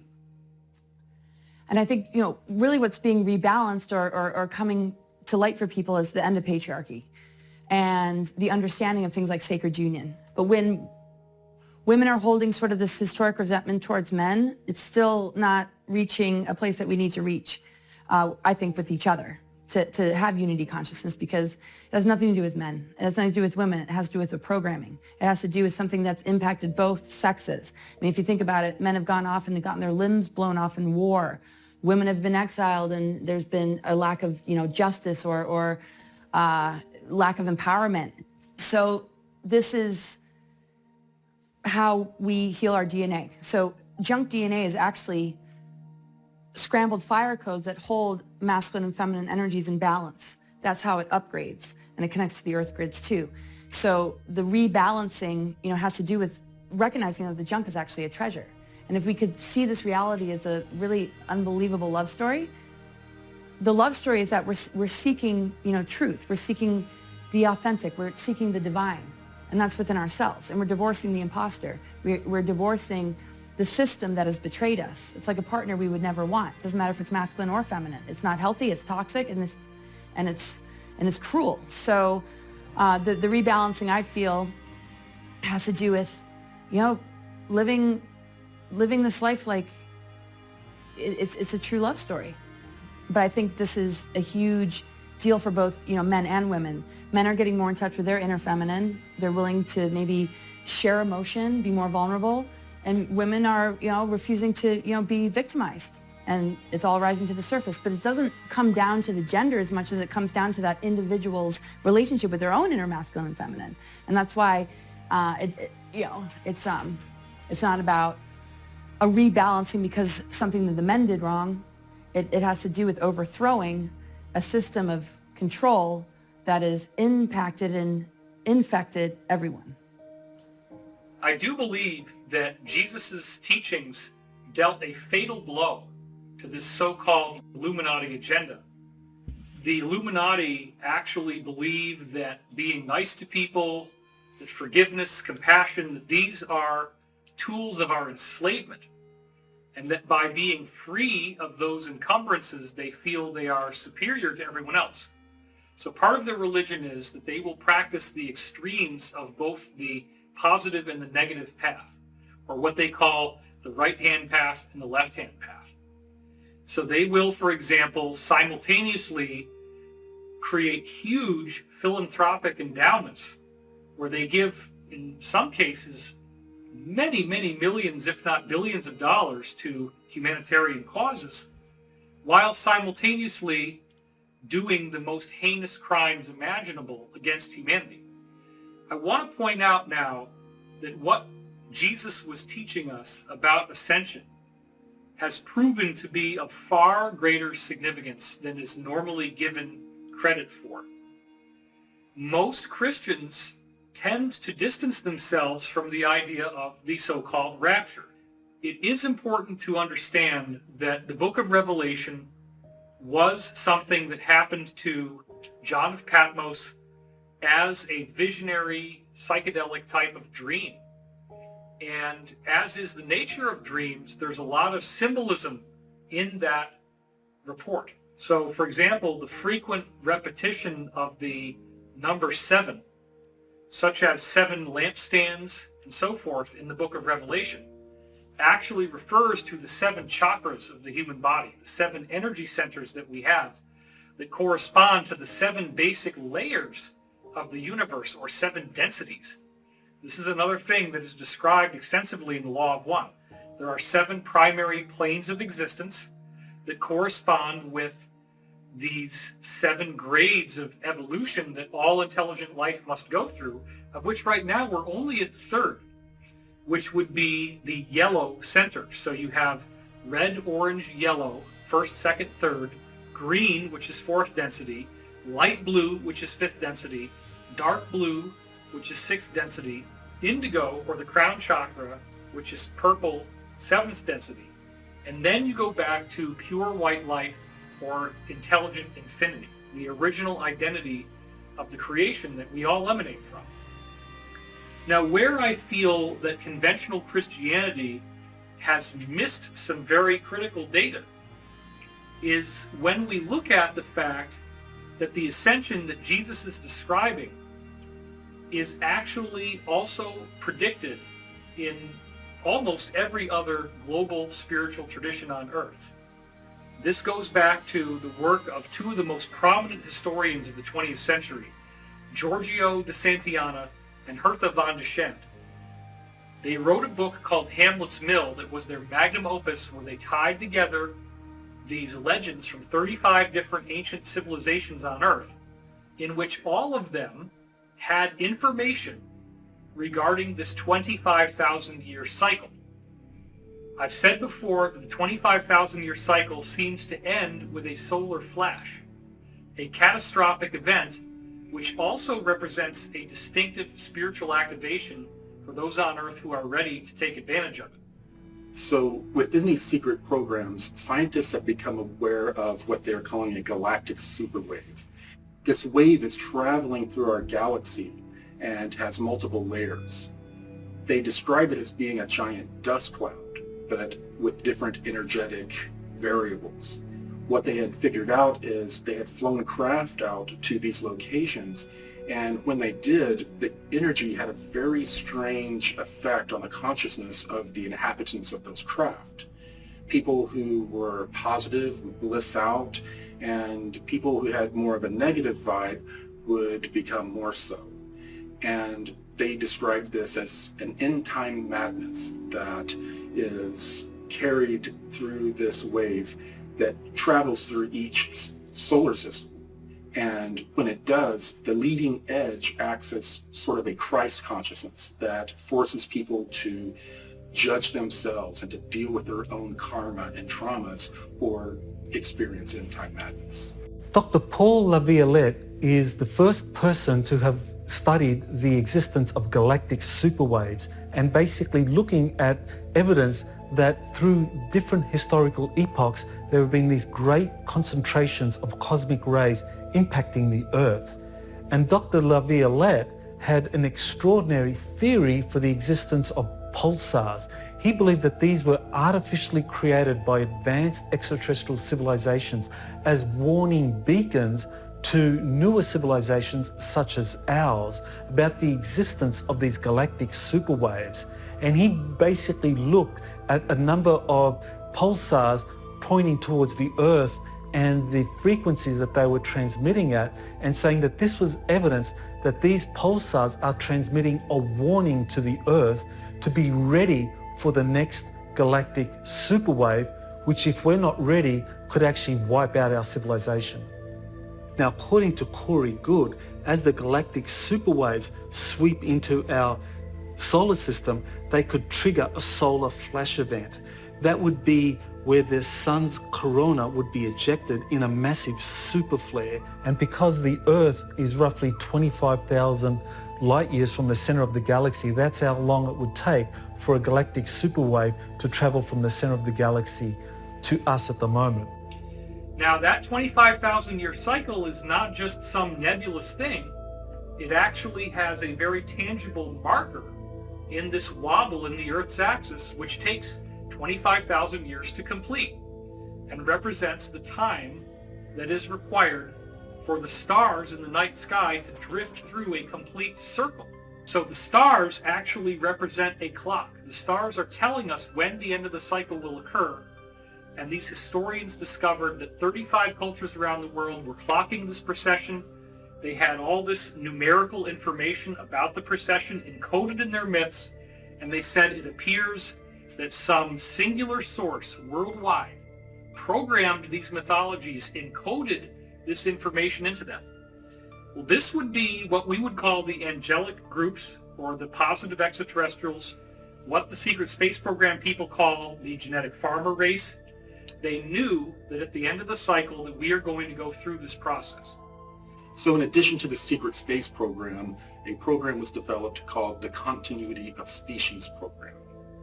And that program was developed to basically scare all of the nations of the world to provide a certain amount of their GDP to these elite to create underground cities and bunkers and colonies outside of our star system in case our sun were to micro or major nova.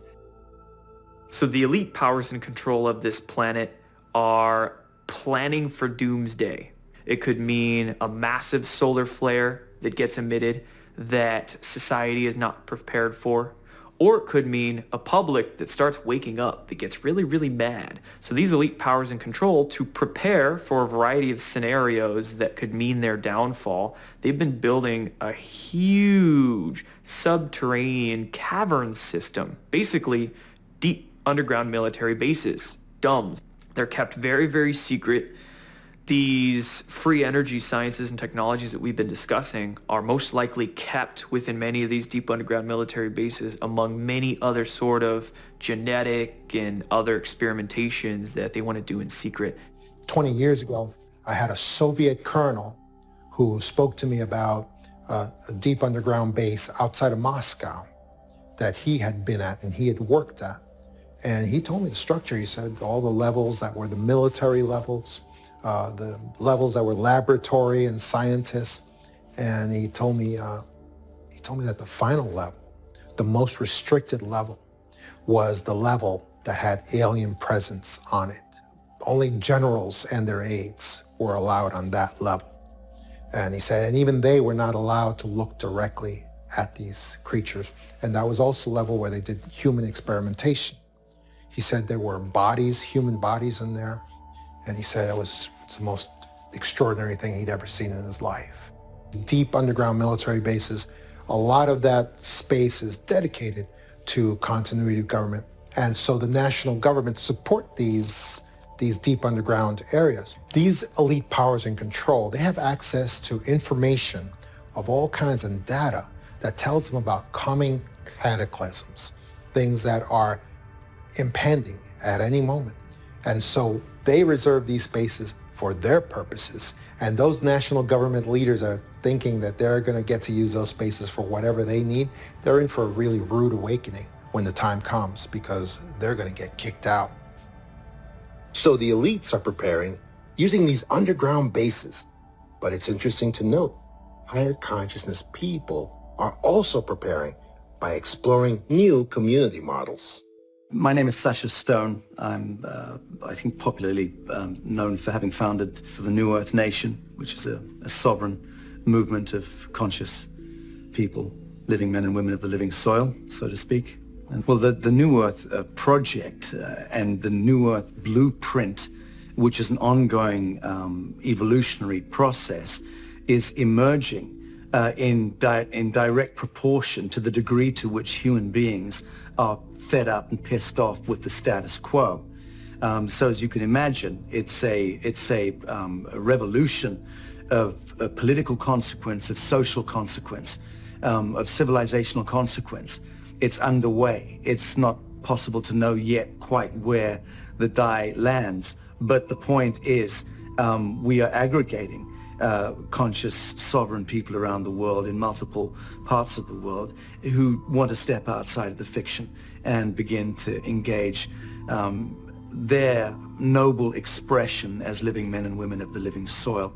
There is no better way to put it than that, because that is foundationally what the New Earth Project is seeking to do, is to restore the organic and the living from the death cult, the blood economy, the fiction of what we've known for the last 8,000 years. What occurs is that each individual on this planet finds themselves more and more connected to every other human. And all of a sudden, we start approaching our problems from completely different angles and seeing solutions that were there all along. We begin to no longer have war and strife within our civilization. We begin to work together and solve all of the problems that have plagued us for so many thousands of years. We wrestle not against flesh and blood, but against spiritual strongholds, principalities, powers, ruling darkness in wicked places. So what does that mean? It means that there's a battle going on in the heavenlies. And in many instances, we on this earthly realm are proxies of that battle. So therefore, spirits need a body. A good spirit, the Holy Spirit, needs a body to work through. But these negative spirits, they need bodies to work through also. So many times that thought that comes into your mind, that's not really your thought. And if you dwell on that thought, it's going to take you down a negative road. What do you mean by that, Leon? I mean that you were minding your own business. You were having a good afternoon, and then all of a sudden this thought came in. And then that thought triggered an emotion, and then that black dog, that cloud of depression came in and took over you the rest of the day. We're bombarded with negativity all day long. It's like a giant spiritual galactic chess match. When these hits come, you got to learn how to counter it. So how do you learn that? You learn that through the strategic art of prayer. You learn that through the strategic art of meditating and having certain words that you'll say to combat that feeling, that emotion, as soon as it comes upon you. That's part of becoming a master. You're going to master those thoughts. You're going to master those emotions. You're going to discipline yourself, your words and your actions. So we are now in this war that is predicted in the Bible between good and evil. And the negative agenda cannot survive as we go through the solar flash. They can only continue to do these nefarious things up until the point this happens, at which time everything changes. We have these angelic types of ETs and amoral types of ETs that are trying to assist us to ascend through the spiritual means. But we also have a group of ETs that we call AI prophets, and they worship some sort of artificial intelligence signal that we don't know where it came from. We are told that most likely what happened is that somebody dabbled somewhere where they shouldn't and created some sort of rip between realities. And in the reality where this AI signal came from, there was a mass consciousness that was an electromagnetic life form. And that electromagnetic life form bled into our reality, and because it's an electromagnetic life form, it is able to control and manipulate technology at will. They take those technologies and turn them on the biological species that created them. There are two major paths in the ascension process. One of them is an organic, spiritual evolution, and the other one is a technological evolution. The easiest way to relate the technological evolution would be the trend of transhumanism that has developed on our planet as we have developed our technology. So in star system after star system, we have systems that are infested with artificial intelligence signals and actual technology taken over by this AI. What I've been told is that when we have this next micronova event, that the electromagnetic pulse that emanates is expected to destroy this entire AI signal and infrastructure that is in our solar system, thus freeing us from any type of influence from this AI. I was also told that at the end of every age, there is also a great revealing or apocalypse that occurs that reveals all of the secrets that have been hidden from humanity and is a part of the disclosure and ascension process. This so-called apocalypse is actually not gloom and doom. It's a rebirth. It's a rebooting. It's the beginning of a brand new age, a brand new dispensation. And after it occurs, truly there will be more peace on earth. Truly there will be more goodwill toward man and to one another. Truly there will be a whole new beginning. Actually, it's something to look forward to. Christianity, in the Bible at least, doesn't actually predict a solar flash per se. But let's remember that the 4 main books of the Bible that are containing the direct words of Jesus are Matthew, Mark, Luke, and John. All 4 of those core Gospels have direct ascension prophecies in them, in terms of Jesus actually saying, as it was in the days of Sodom and Gomorrah, so shall it be in the day of the Son of Man. Well, what does that mean? Sodom and Gomorrah ended with fire and brimstone raining from the heavens, right?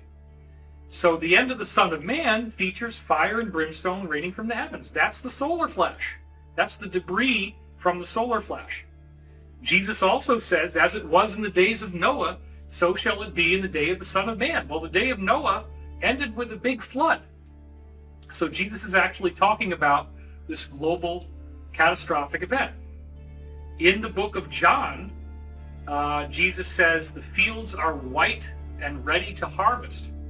So harvest is a metaphor of the ascension process.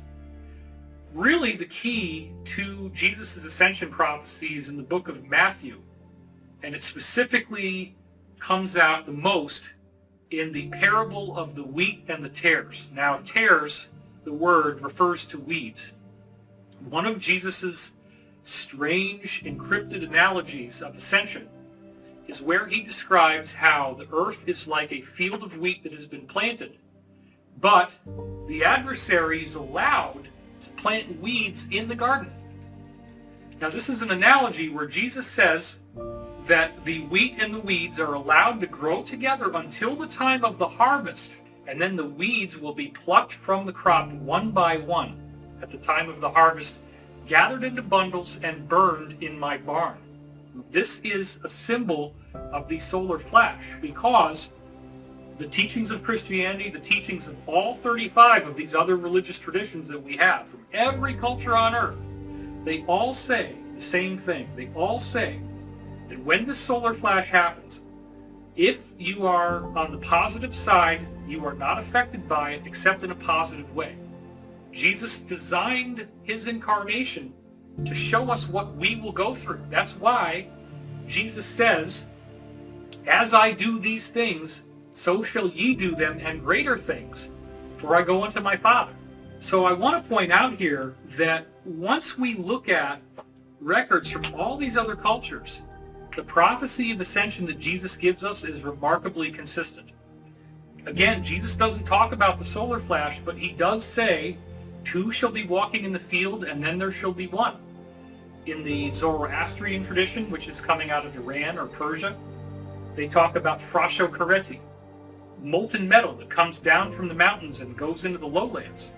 Another offshoot is in the Hindu scriptures, and the Hindu scriptures report the same thing, except in their case they call it the Samvartika fire or Samvarta fire at the end of the age. They also call it the Yuga fire. They also talk about the fact that it creates rainbow colors in the sky here. Well, we find out that that's because it creates a massive global aurora borealis. So isn't it interesting that the same prophecies that Jesus was giving us appear in the Quran, which is the Islamic Bible, quite extensively. It appears in the Old Testament. It appears in Native American spiritual traditions, in Celtic traditions, Druidic traditions. Everybody's got this. The expanding electromagnetic field coming from the sun is going to interact with the consciousness of humanity. What occurs is an ascension event. No matter what your belief system is, you don't need any new religions. All you have to do is apply yourself and become the best of what your religion entails. The idea being, though, that at the end of the cycle, we have the opportunity to escape reincarnation. We don't have to keep coming back as a human being. We can evolve to the next level. So people often ask me, well, what's going to happen to the people who are not ready to ascend? And there's a lot of them, okay? Most of them will be transported to another third-dimensional planet in a quite peaceful way. It's benevolent. It's done with actual ET motherships. What I was shown was that other ET civilizations in our local stellar neighborhood, who they referred to as our cosmic cousins, descended on the planet, and it looked like stars falling from the sky. There were so many craft coming, and they came to render aid to all of humanity after the fall of the technological civilization. What I'm told by these beings is that we will get the experience that we need, the experience that will expand our consciousness and help us evolve in the most beneficial way. If we want to avoid a major cataclysm, what we can do is start to develop our consciousness now. We can put more and more work into expanding our consciousness and becoming more connected with the people around us. And if we do so, the interaction between our consciousness and the sun may give us a gentler experience. My name is Allison Coe. I'm a hypnotherapist outside of Portland, Oregon. There are some really interesting trends that move their way through these sessions that I have. And I've been doing this for years. And at first I thought these trends were just supposed to be looked at individually. And then I decided to look at them as being stacked on top of each other to prepare us, to get us a higher perspective on what's going on. So let's look at those trends really quick. Trend 1. There is an event or solar flash that will happen to this Earth to raise the frequency and vibration of the planet and all beings on it. How are we being prepared for it? Trend 2. Smaller waves of energy are coming to the Earth to slowly raise us up. And as they do so, more and more people are awakening. Their belief systems are shattering. Anything that's holding them back is kind of crumbling. Their relationships are changing. They are raising their frequency and vibration to match this event that will happen. Trend 3. There are new Earth or Earth-like planets, higher density planets that are being prepared for humans to go and eventually move to. And people are seeing these planets in their dreams or in their meditations or in their hypnosis sessions. Trend 4. There are ships gathering all around the Earth from all over the galaxy or universe or multiverse. There are ships here. People are seeing them. People are connecting to them. Trend 5. There are higher aspects of you that are connecting to you. There are ETs and higher density versions of you that are trying to give you information and speak with you and connect with you to help raise the frequency and vibration of you and the Earth. We might then ask, why are all these sessions happening? Why are all these people all over the world who are disconnected, who aren't connected in any way, shape, or form? Why are they getting all of these messages that have this similar trend to them? Is it some sort of indication that there's this craziness moving through the world? Are they all warped in some way? Or are we all being prepared for something big that's going to happen to this Earth? When we combine all this information together, what we see is that the ETs that are here now are predominantly benevolent. They would be angelic as we think of them. They are keenly interested in human spiritual evolution. We have a much smaller number of ETs that are evil. They would correspond with the demons that we see in various religious scriptures. Their goal is to try to take over the planet and dominate the planet. It does not appear in any way that they will succeed. It does appear that we are on an ascension timeline, that many more people will understand that by simply following the most basic principles of being a good person, service to others, being loving, being forgiving, taking time to be patient, And learning to love yourself as well as being loving to others. That's also a very important point. Self-forgiveness, self-acceptance. In forgiveness lies the stoppage of the wheel of karma. This is a core law of one quote. By being forgiving, by practicing forgiveness, you discharge the karma that would keep you reincarnating. You learn what you need to know from this earth school. There's something in your body and your mind and your spirit, because they all work together, that wants you to heal and be a whole person again. And I believe that it will set up the circumstances and the synchronicities in your life to guide you to exactly what you want, or exactly what you need to look at to heal. The body wants to be whole. It wants the whole energy field and the energy flow through the aura and the human body to be smooth and flowing. It doesn't want to be slamming up against these blocks in your body or in your consciousness. And it will keep working away at those blocks one way or another until you can find the way to heal so that energy can flow smooth again, and then you can be more seamlessly connected to the whole of the universe. If you really want to heal and you're willing to go wherever you need to go to heal, the universe will set up the synchronicities that will guide you to what you need to find out about yourself so that you can heal. It's not about what happens, it's about how we handle it and how we help those around us. And if you're watching this right now, you actually have the power to do that. And I think that's what people don't really understand, is that all of us collectively have the power to help one another no matter what's going on. Mm-hmm. Well, also on top of that, I think that when all of these things do get exposed, there's so many people in the mainstream society that are just going to be like, what is going on, you know? And they're going to look to not just us, I mean, the collective yeah, everybody who's focusing on this for answers. But I think there's a divine aspect to this where we don't even know our own potential as human beings. My dear ones, this is not gloom and doom. This is not the end of the world. Ascension is the start of a new age. You are a son or a daughter of God Most High. It's who you are. It's what you are. The Great Spirit, the Great Source, the Alpha and the Omega. You are the son and the daughter of the Alpha Omega. If we were to unify, if we were to get over the fear and start living with hope and living with positivity, they wouldn't be able to feed off our negative energy anymore. Thus, I feel the question one should ask would be, how can I individually be prepared? What you have to do is believe in yourself and your healing and your light and your vibration. That's all the preparation you need at this point.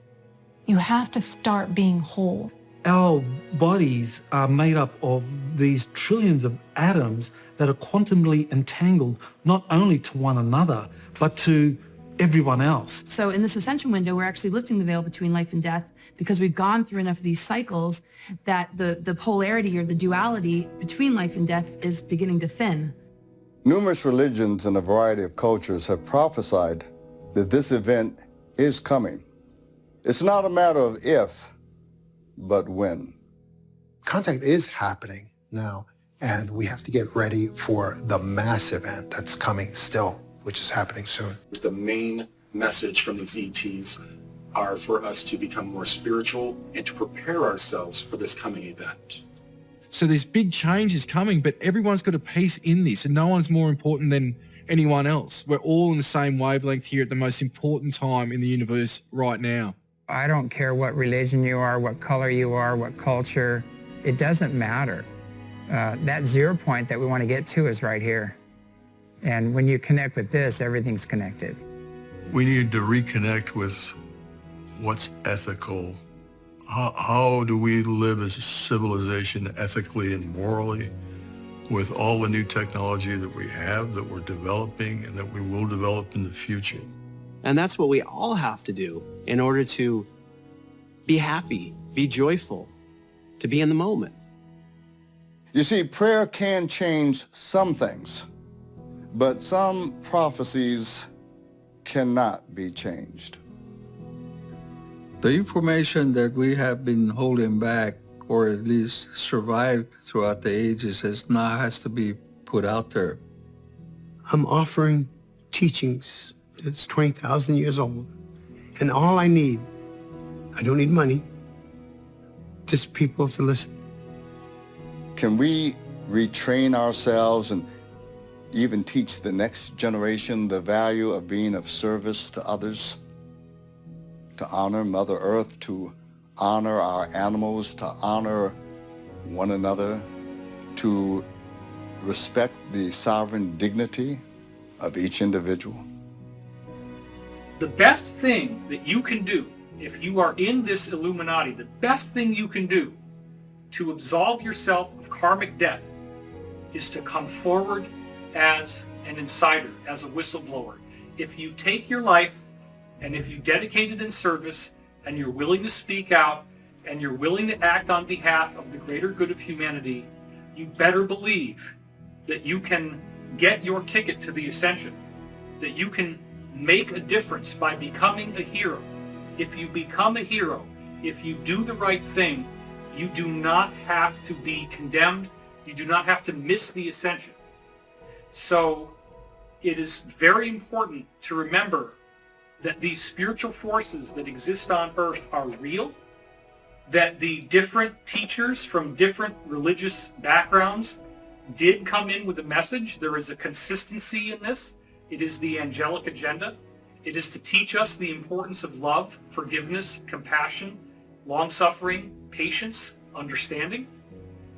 And once we embrace these principles and we live by these principles, we are bringing ourselves into vibrational accordance with this higher truth.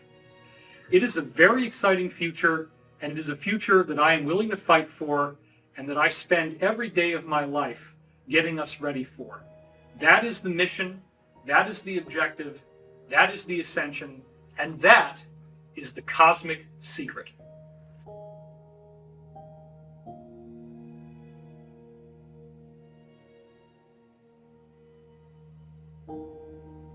You are the conduit between the spiritual realms and the physical realms. You are the convergence of science and spirituality. The choice is up to each of us, but the answer is yours and yours alone. Will you choose fear, or will you choose love? That is the only question.